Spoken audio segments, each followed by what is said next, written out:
আসসালামু আলাইকুম। কুকিং হাউজে সবাইকে স্বাগতম জানাচ্ছি আজকের রেসিপি দেখার জন্য। আজকে রান্না করব কই মাছের পাতুরি। অসম্ভব রকমের মজার এবং টেস্টি হয় এই কই মাছের পাতুরিটা। আমি এখানে 4টা বড় সাইজের কই মাছ নিয়েছি। মাছগুলো কেটে ধুয়ে পরিষ্কার করে নিয়েছি আর মাছের গায়ে এভাবে একটু কেটে কেটে নিয়েছি, এতে করে মাছের ভেতরে মশলাটা ভালোভাবে মিশে যাবে। এখন এর মধ্যে নিয়ে নেব পেঁয়াজ বাটা 3 টেবিল চামচ পরিমাণ। চাইলে এখানে পেঁয়াজটা কুচি করেও দেওয়া যাবে। আর এখানে আমি নিয়েছি হাফ টেবিল চামচ পরিমাণ সরিষা বাটা, হাফ টেবিল চামচ পরিমাণ জিরা বাটা, হাফ টেবিল চামচ পরিমাণ আদা রসুন বাটা, আর নিয়েছি কাঁচামরিচ বাটা 1 চা চামচ পরিমাণ। হলুদের গুঁড়া দিয়ে দেব হাফ চা চামচ পরিমাণ। শুকনা মরিচের গুঁড়া দিয়ে দেব 2 চা চামচ পরিমাণ। লবণ দিয়ে দেব স্বাদ মতো। তেল দিয়ে দেব 2 টেবিল চামচের মতো। আমি কাঁচামরিচ শুকনা মরিচ দুইটাই ব্যবহার করেছি। একটু ঝালঝাল করে করব এই পাতুরিটা। মরিচের পরিমাণটা যার যার টেস্ট অনুযায়ী অ্যাড করবেন। মশলাটা এখন একটু মেখে নেব। মশলার সাথে মাছটা এখন ভালো করে মেখে নিতে হবে। মাছের যে কাটা কাটা অংশটা আছে, কাটা কাটা অংশে মশলাটা ভালোভাবে একটু ঘষে ঘষে লাগিয়ে দিতে হবে। কই মাছের পাতুরি অনেকভাবেই তৈরি করা যায়। আজকে যেভাবে তৈরি করব এটা খুবই সহজ একটা পদ্ধতি। যে কেউ এই কই মাছের পাতুরি তৈরি করে নিতে পারেন। আর এখানে মশলার পরিমাণটা যার যার পছন্দ মতো দিবেন। আমি কই মাছের পাতুরিতে একটু মশলার পরিমাণটা বেশি দিয়েছি, এতে করে খেতে ভালো লাগে। কই মাছের সাথে মশলাটা ভালো করে মিশিয়ে নিয়েছি। এখন এই মাছটা আমি আধা ঘন্টা মতো রেস্টে রেখে দেব। এতে করে মাছের মধ্যে মশলাটা সুন্দর মতো মিশে যাবে। মাছের মধ্যে মশলাটা যত ভালো করে মিশে যাবে, মাছের টেস্টটা ততই ভালো আসবে। আমি আধা ঘন্টা মতো মাছটা রেস্টে রেখে দিয়েছিলাম। হাতে যদি সময় থাকে তাহলে এর থেকে বেশি সময় ধরেও রেস্টে রেখে দেওয়া যাবে। এখন যে প্যানে আমি পাতুরিটা তৈরি করব, প্যানটা নিয়ে নিয়েছি। আমি এখানে কিছু লাউ পাতা নিয়ে নিয়েছি। লাউ পাতাগুলো ভালোভাবে ধুয়ে পরিষ্কার করে নিয়েছি। আর পাতাগুলো একটু কচি নরম দেখে নিতে হবে, তাহলে পাতুরিটা খেতে ভালো লাগবে। যেহেতু এই লাউ পাতাটাও খাওয়া হবে, যার কারণে নরম পাতা নিলে খেতে ভালো লাগে। এই পাতুরিটা কলা পাতায়ও তৈরি করা হয়, আবার এভাবে লাউ পাতায় তৈরি করা হয়। আমি এরকম করে 2টা পাতা বিছিয়ে নিলাম। মাছগুলো যেহেতু বড়, তাই এখানে পাতার পরিমাণটাও একটু বেশি লাগবে। আর এখানে আমি ছোট বড় পাতা মিলিয়ে নিয়েছি। এখন এই পাতার উপরে মশলা দিয়ে দেব কিছুটা। এবার একটা মাছ দিয়ে দেব। মাছের উপরেও একটু মশলা দিয়ে দেব। এবার লাউ পাতাটা এভাবে মুড়িয়ে নিতে হবে। আমি আরও একটা ছোট লাউ পাতা নিয়ে নিয়েছি। পুরো মাছটাকে এই পাতা দিয়ে মুড়িয়ে নিতে হবে। আমি কিভাবে করছি দেখেই হয়তো বুঝতে পারছেন।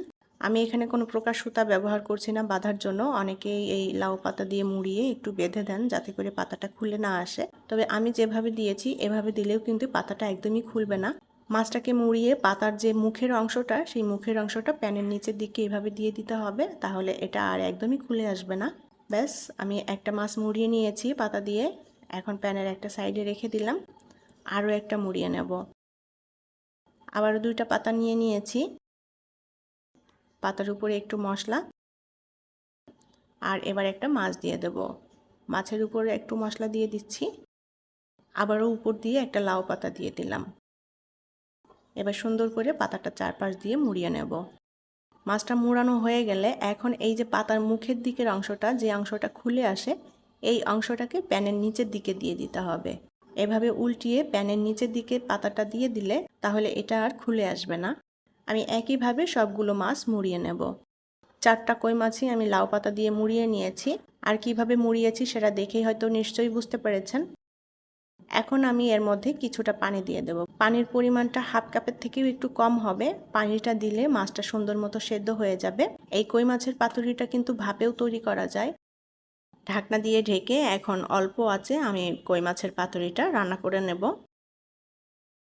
6-7 মিনিট পর ঢাকনাটা তুলে নিলাম। এখন মাছটাকে একটু উল্টে পাল্টে দেব, যাতে দুপাশটায় সুন্দর মতো সেদ্ধ হয়ে যায়। আর যে পানিটা দিয়েছিলাম, পানিটা কিন্তু টেনে এসেছে। আমি এখানে খুব বেশি একটা পানি দেইনি, অল্প পরিমাণে পানি দিয়েছি।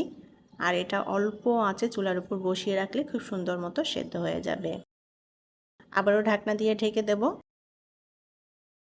আরও 5 মিনিটের মতো ঢাকনা দিয়ে ঢেকে রান্না করে নিয়েছি। এটা যদি নাড়তে কারো অসুবিধা হয় তাহলে প্যানটা ধরে এভাবে একটু ঝাঁকিয়ে দিতে হবে, যাতে প্যানের তলায় মশলাটা লেগে না যায়। আমি মাছগুলো উল্টাপাল্টা করে দেব, যাতে দুপাশটা সুন্দর মতো সেদ্ধ হয়ে যায়। চুলার আঁচ কিন্তু অবশ্যই অল্প রাখতে হবে যেন মশলাটা পুড়ে না যায়। মশলা পুড়ে গেলে কিন্তু খেতে ভালো লাগবে না, তিতা লাগবে। কই মাছের পাতুরি এভাবে সরাসরিও করে নেওয়া যায়, আবার ভাপেও করে নেওয়া যায়। দুইটাই দুই রকমের স্বাদ হয়। আর এভাবে কই মাছের পাতুরিটা খেতেও কিন্তু অসম্ভব রকমের মজার হয়। আমাদের গ্রাম অঞ্চলে সাধারণত কই মাছের পাতুরিটা ভাপেই বেশি তৈরি করে, তো এভাবেও তৈরি করে মাঝে মধ্যে। মাছগুলোকে জাস্ট এভাবে কয়েকবার উল্টাপাল্টা করে দিতে হবে যেন সুন্দর মতো সেদ্ধ হয়ে যায়। আবারও একটু ঢাকনা দিয়ে ঢেকে দিলাম। আমি বেশ কয়েকবার উল্টাপাল্টা করে দিয়ে মাছের পাতুরিটা রান্না করে নিয়েছি। মাছটাও সুন্দর মতো সেদ্ধ হয়ে গিয়েছে। দেখেই হয়তো বুঝতে পারছেন কতটা সুন্দর হয়েছে কই মাছের পাতুরিটা। এখন এটা আমি চুলা থেকে নামিয়ে নেব, নামিয়ে গরম গরম পরিবেশন করব। এই কই মাছের পাতুরিটা সাদা গরম ভাত দিয়ে খেতে এক কথায় অসাধারণ।